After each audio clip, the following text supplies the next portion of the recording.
Course को open करेंगे और पहले मॉड्यूल पर क्लिक करेंगे तो आप यहाँ देखेंगे मॉड्यूल पूर्व प्रशिक्षण दिया हुआ है। आपको सिंपली इसी पर क्लिक करना है। क्लिक करते ही यहाँ आपको डाउनलोड का ऑप्शन दिखेगा, आप इसे डाउनलोड कर लेंगे। पहला प्रश्न है, कक्षा 4 का एक विद्यार्थी लंबी छुट्टी के बाद विद्यालय आने पर कुछ अक्षरों को नहीं पहचान पा रहा है। आपके मत में विद्यार्थी किस समस्या से परेशान है? तो इसका जो सही आंसर है वो है लर्निंग लॉस। लर्निंग लॉस पे आप क्लिक करें और अगले प्रश्न को देखें। दूसरा प्रश्न है, प्राथमिक स्तर पर शिक्षण प्रक्रिया में विद्यार्थी के ज्ञान को जोड़कर शैक्षिक कौशल को मजबूत किया जाता है। तो इसका जो सही आंसर है वो है पूर्व व्यवहारिक ज्ञान को। आप इस पर क्लिक करेंगे और अगले प्रश्न को देखेंगे। तीसरा प्रश्न है, किसी विद्यार्थी के शैक्षिक कौशल में पिछड़ने का निम्न में से कौन सा कारण हो सकता है? इसका सही आंसर है स्कूल से लंबे समय तक अनुपस्थित। आप इस पर क्लिक करके चौथे प्रश्न को देखेंगे। चौथा प्रश्न है, लर्निंग लॉस की परिस्थिति में शिक्षक के लिए क्या करना उचित होगा? इसका सही आंसर उपचारात्मक शिक्षण करवाना है। आप इस पर क्लिक करें और पांचवें प्रश्न को देखेंगे। पांचवा प्रश्न है, कक्षाओं में विद्यार्थियों में विषय के किस कौशल का विकास आवश्यक है? तो इसका जो सही आंसर है वो है व्यवहारिक। आप व्यवहारिक पर क्लिक करके अगले प्रश्न को देखेंगे। तो आप देखेंगे यहाँ कुल 5 प्रश्न थे, हमने यहाँ 5 प्रश्नों के आंसर दिए हैं। सबमिट पर क्लिक करेंगे तो यहाँ आपको पूरे अंक मिल जाएंगे। इस तरह से आपका पहला मॉड्यूल का क्वेश्चन आंसर कंप्लीट हो जाएगा। जब आप दूसरे मॉड्यूल को यहाँ ओपन करेंगे तो यहाँ समझ पर आधारित अभ्यास पे आपको क्लिक करना है।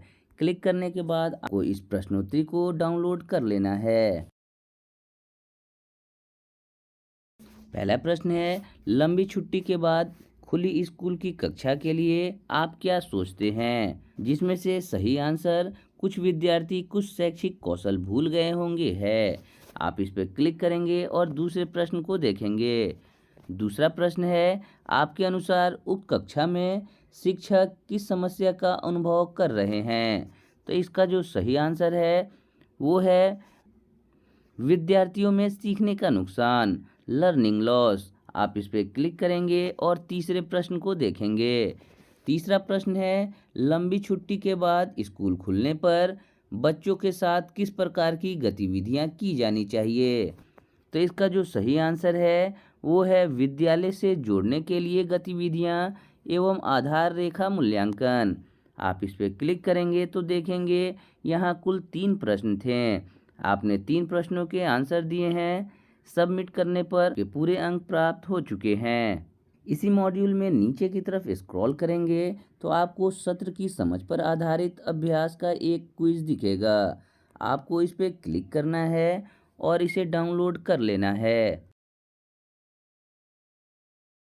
इस मॉड्यूल का पहला प्रश्न है, आपके विचार से कक्षा 3 के विद्यार्थी का लर्निंग लॉस किन परिस्थितियों में माना जाता है? तो इसका सही आंसर अक्षरों की पहचान न कर पाने पर है। आप इस पर क्लिक करेंगे और दूसरे प्रश्न को देखेंगे। दूसरा प्रश्न है, बिंदु को चुनें जिसके बारे में इस सत्र में चर्चा नहीं हुई है। तो इसका जो सही आंसर है वो है गतिविधियों से शिक्षण करवाकर लर्निंग लॉस कम करवाना। आप इस पर क्लिक करेंगे और अगले प्रश्न को देखेंगे। तो आप देखेंगे यहाँ कुल 2 प्रश्न थे, हमने यहाँ 2 प्रश्नों के आंसर दिए हैं। जब आप तीसरे मॉड्यूल को ओपन करेंगे तो नीचे यहाँ सत्र की समझ पर आधारित अभ्यास का एक क्विज मिलेगा। आपको इस पर क्लिक करके इसे डाउनलोड कर लेना है। पहला प्रश्न है, उस विषय का चयन करें जिस पर इस सत्र में चर्चा नहीं हुई है। तो इसका जो सही आंसर है पारंपरिक पाठ्य योजना। आप इस पर क्लिक करेंगे और अगले प्रश्न को देखेंगे। दूसरा प्रश्न है, शिक्षा केवल विद्यालय शिक्षक केंद्रित नहीं होती अपितु उसमें समाज के अन्य वर्ग भी शामिल होते हैं। नीचे कुछ इसी तरह के उदाहरण प्रस्तुत हैं। सर, इनमें से कौन है जो विद्यार्थियों के लर्निंग रिकवरी में सहायक नहीं हैं? आपके सामने यहाँ 4 ऑप्शन दिए हुए हैं, जिसमें दूसरा ऑप्शन पुरातत्व संस्थाएं दिया हुआ है। आप इस पे क्लिक करेंगे और अगले प्रश्न को देखेंगे, तो आप यहाँ देखेंगे कि इस मॉड्यूल में भी कुल 2 प्रश्न दिए हुए हैं। आपने 2 प्रश्नों के आंसर दे दिया है। आंसर देने के बाद जब आप सबमिट करेंगे, तो इस मॉड्यूल के भी आपको पूरे अंक मिल चुके हैं। चौथे मॉड्यूल को ओपन करेंगे, तो यहाँ समझ पर आधारित अभ्यास भाषा शिक्षण में लर्निंग रिकवरी का एक क्विज आएगा। आप इस पे क्लिक करेंगे। क्लिक करने के बाद इसे आप डाउनलोड करने के बाद क्विज ओपन करेंगे। पहला प्रश्न है, आपके अनुसार समर जी विद्यार्थियों में कौन सी क्षमता विकसित करना चाह रहे हैं? इसका सही आंसर है कलम पकड़ना तथा अक्षर बनाने का बुनियादी ज्ञान। नेक्स्ट पर क्लिक करेंगे, तो दूसरा प्रश्न है, यहाँ बताई गई गतिविधियों से संबंधित निम्न कथन दिए गए हैं। आप जिससे सहमत नहीं हैं उसे चुनें। इसमें तीसरा ऑप्शन सही है, व्यवहार में ऐसी गतिविधियां नहीं की जा सकती हैं। आप इस पे क्लिक करके तीसरे प्रश्न को देखेंगे। तीसरा प्रश्न है, राजेंद्र जी ने विद्यार्थियों के लिए अंग्रेजी विषय के साथ किस विषय का एकीकरण किया है?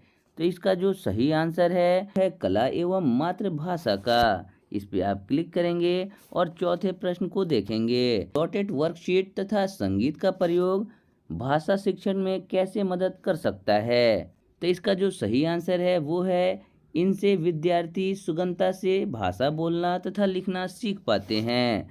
आप इस पर क्लिक करेंगे, तो आप देखेंगे यहाँ कुल 4 प्रश्न आए थे, जिसमें आपने 4 प्रश्नों के आंसर दिए और आपको इस मॉड्यूल में कुल 4 अंक आ चुके हैं। चौथे मॉड्यूल में ही आप नीचे की तरफ स्क्रॉल करेंगे, तो यहाँ सत्र की समझ पर आधारित अभ्यास का एक क्विज और मिलेगा। आप इसे डाउनलोड करके इस क्विज का आंसर देंगे। प्रश्न है, विद्यार्थियों को समानार्थी शब्द तथा रंगों की पहचान सिखाने के लिए कौन सी गतिविधि ठीक रहेगी? तो इसका जो सही आंसर है वो है लाइनों से जोड़ना। आप इस पर क्लिक करके दूसरे प्रश्न को देखेंगे। दूसरा प्रश्न है, यहाँ भाषा शिक्षण के संबंध में कुछ कथन दिए गए हैं, इनमें से सही कथन का चयन करें। तो इसका जो सही आंसर है वो है ऑप्शन 2। भाषा के संबंध में विद्यार्थियों का रिकॉर्ड संधारण तथा उनके सुधार की ट्रैकिंग करना आवश्यक है। आप इस पर क्लिक करेंगे, तीसरे प्रश्न को देखेंगे। तो वाक्यों को बोलना तथा कहानी याद करना तथा बोलना सिखाने के लिए कौन सी गतिविधि ठीक रहेगी? तो इसका जो सही आंसर है वो है संगीत से सिखाना। आप इस पर क्लिक करके आगे बढ़ेंगे, तो यहाँ देखेंगे कि यहाँ कुल 3 प्रश्न थे। आपने तीनों प्रश्न के आंसर दे दिए हैं। इस मॉड्यूल में भी आपको 3 नंबर आ चुके हैं। जब आप 5वें मॉड्यूल को ओपन करेंगे, तो आपको यहाँ learning recovery multiple question quiz का एक ऑप्शन मिलेगा। आप इसे क्लिक करके सबसे पहले डाउनलोड करेंगे। जब आप इसे क्लिक करेंगे, तो आपके सामने एक क्वेश्चन आएगा, शिक्षण योजना बनाते समय हमें किन किन बातों का ध्यान रखना चाहिए? उस पर आप टिक लगाइए। आप इन सभी ऑप्शन पे टिक लगा देंगे। टिक लगाने के पश्चात जब आप यहाँ चेक करेंगे, तो आप देखेंगे कि आपके सभी आंसर सही हैं और सभी आंसर ग्रीन हो चुके हैं। इस तरह से आपका ये मॉड्यूल भी समाप्त हो जाएगा। जब आप छठे मॉड्यूल को भी ओपन करेंगे, तो यहाँ पर भी आपको एक क्विज मिलेगा, सत्र की समझ पर आधारित अभ्यास। आप इसे क्लिक करके इसे डाउनलोड कर लेंगे। प्रश्न है, सही कथन समूह का चयन करें। विद्यार्थी किसी वस्तु के बारे में पढ़ने के स्थान पर उसे व्यवहारिक रूप में देखकर सही से समझ पाते हैं। गतिविधि शिक्षण अधिगम प्रक्रिया को जटिल बना देती है। गतिविधि आधारित शिक्षण परिवार की अवधारणा को व्यवहारिक ज्ञान से जोड़ता है। विद्यार्थी के पास अपने परिवेश के संबंध में बहुत सा अनुभव होता है, जिसका उपयोग पर्यावरण शिक्षा में किया जा सकता है। तो इसका जो सही आंसर है ए, सी और डी।